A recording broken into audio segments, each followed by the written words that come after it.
Hey there, thanks for watching. In today's video, we're going to be cleaning out the garage. This is kind of an unexpected but very welcome development. The story is that my beautiful mother, who I shared this house with, came to me unprompted and said, hey, do you think we should clean out the garage in the purple room? The purple room is kind of like a room off of our garage that we use as a storage catch-all kind of place. So as soon as she said that, I jumped all over and was like, yes, let's do that. So this is happening in real time, and I'm going to show you how we clean out the garage.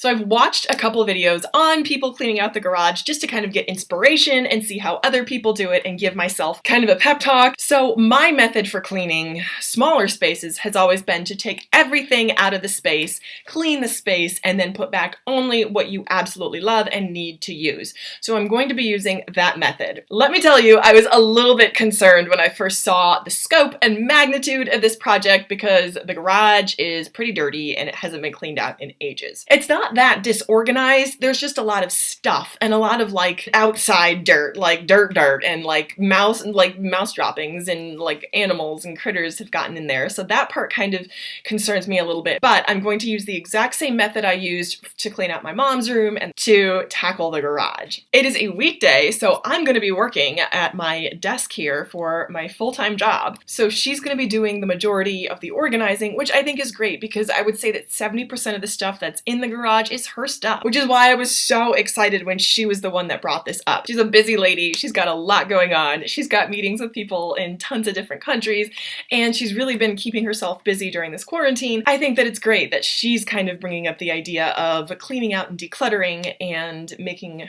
One of the best tips I've got when it comes to financial independence is to know what you're working with. Whether that be your net worth, how much you owe, or anything you have coming in, it's critical to know exactly what you have in your possession. So cleaning out the garage goes hand in hand with financial independence because this is our mission to figure out exactly what we have and what we're working with. So I'm excited to get back in there and kind of see exactly what we have and what we can let go of and where there might be some hidden assets. Progress report. We're about 20% done. One of the tips I picked up from the very popular Marie Kondo and her book, The Life-Changing Magic of Tidying Up, is that clearing out should be done like a festival. It should be a celebration, but it should be done very quickly as possible. Get it all done at once. That is why I am attempting to infuse a sense of joyful urgency to get this project done all at once. So it's about 12:13 now. My mom's been going for about half an hour, and I know she hasn't eaten lunch yet. I'm hoping that we can kind of celebrate with a completion meal at the end of the project.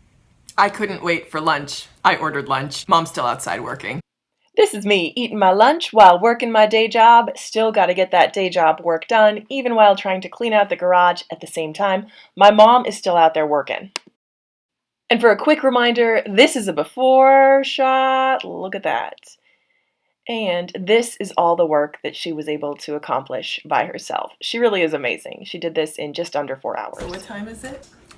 3:25. I don't know why I'm looking. Wait, it's 3:25. 3:25. Make it straight. Aww, 3:25. You did good. You did good. So what are you eating? I'm having tam kha, Thai food. Thai food. Thai soup. She's been to Thailand. My dad is Korean. I'm not Thai. She just likes Thai food, FYI. But it's her treat for working. So she worked for what? 4 hours. 4 hours straight. And I'm going to show you what it's like. What it looks like. So this is a full view of the inside of the garage, pretty much cleaned out, completely cleaned out.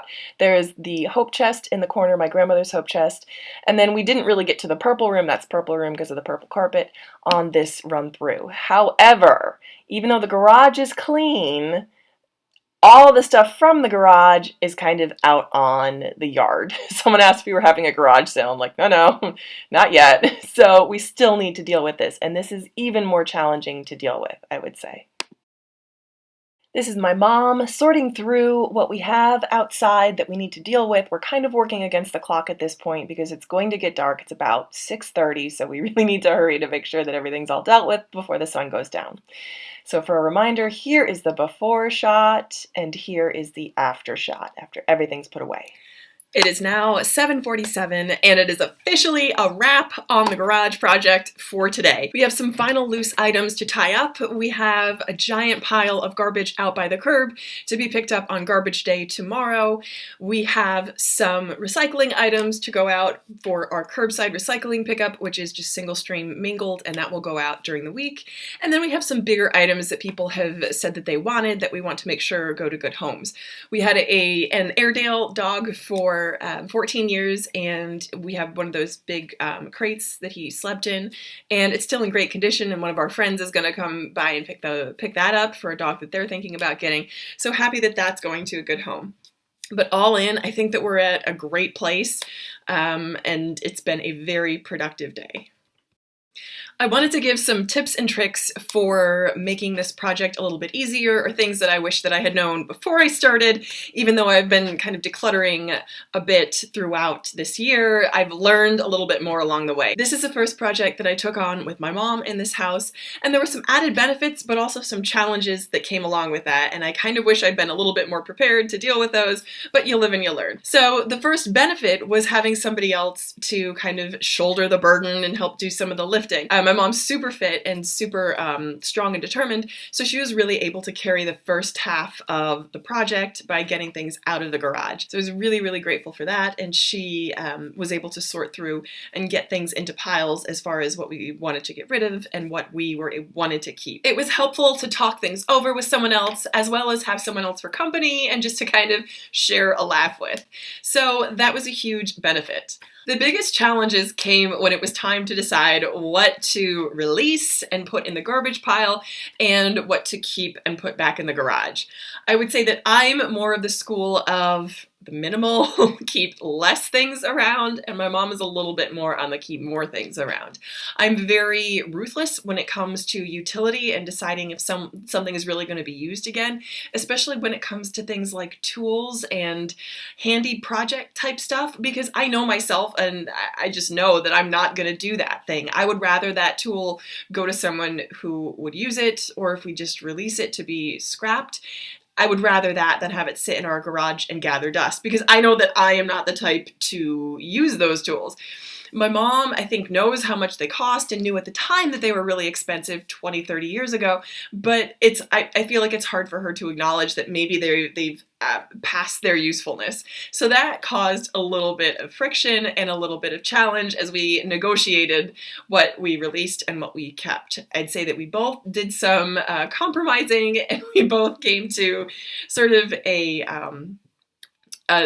compromise place where I think we kept some things and we released some things with the idea that we can always release more.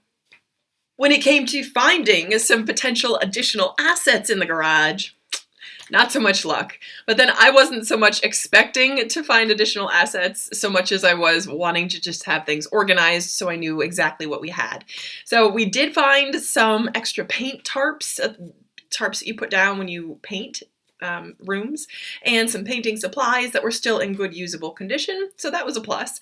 We also unearthed my grandmother's hope chest. It was a beautiful cedar chest that has been in the family for as long, I guess for 50, 60, 70 years, and it's really, I think it's a nice chest, but nothing of huge value there. But it's always fun to kind of imagine the things that you may find and what they may be worth, so who knows what that chest is worth. Something else I wish I had known before I started was to have the right supplies on hand and in the space you're going to be working in. So I already knew to have things like garbage bags, recycling bags, good, strong, heavy-duty trash bags on hand, and we had those ready to go. But something else I wish I had was some rags. If you have like old clothes that you're not going to use again that are just going to be recycled, those are great to use, but something to kind of wipe down the dirt, because it was like full-on like dirt from the ground, kind of like heavy-duty dust, not like dust cloth dust, but like dust from like dirt from the ground. It was really bad, which is why my allergies are kind of still acting up at this point, even after I've showered and kind of gotten clean. I was wearing a mask and I had gloves, so that's something else that's very useful to have, is like a mask that we all wear, or should all be wearing, and heavy duty like gardening gloves to protect your hands, because you never know what's going to be hiding there. We found a lot of like, it was not fun. We found like critters and like crickets and evidence of other things that had lived in that area. Not fun, but I'm glad that it is clean now. So that was my adventure for today in cleaning out the garage on my journey to be financially independent and to just be a better steward overall of the things that I have. So thank you so much for watching, and as always, I hope you keep watching. Bye!